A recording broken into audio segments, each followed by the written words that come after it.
कल्याणमध्ये मेट्रोच्या कामात मराठी परप्रांतीय वाद चव्हाट्यावर आलाय। मराठी मुलांना कामावरून काढून टाका मगच पगार होईल। एन सिक्युरिटीच्या एमडी कडून कर्मचाऱ्यांना पगार न देण्याची धमकी देण्यात आली।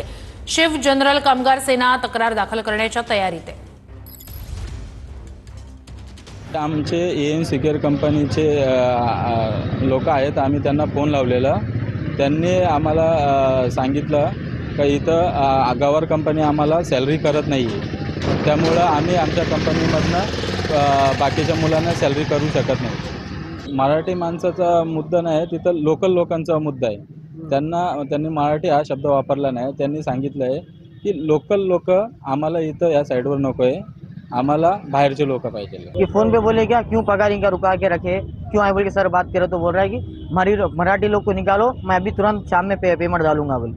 मराठी लोग से क्या दिक्कत है बोलते, वो मुकेश सर से बात कर लो, समझा देगा बोल के फोन कट कर दिए। वो जे काही मराठी सिक्युरिटी म्हणून ठेवलेले त्या मराठीच्या मुलांचा पगार 2 महिन्यापासून देत नाही। तर मला कामगारांनी बोलवलं, त्या कारणास्तव मी गेलो आणि सुपरवायझरला विचारलं की दादा यांचा पगार कधी देणार। तर ते बोलले की आमच्या वरिष्ठांची चर्चा करा, पगार आज पण येईल किंवा उद्या पण येईल। तर मी लावा फोन। त्यांनी हरियाणाला लावला, त्यांचे वरिष्ठ होते कोण, त्यांना मी विचारलं असता स्पीकर ऑन करून, सर्व कामगार माझ्या बाजूला होते। म्हणलं साहेब कब पगार इनका देगे, कधी देणार यांचा पगार।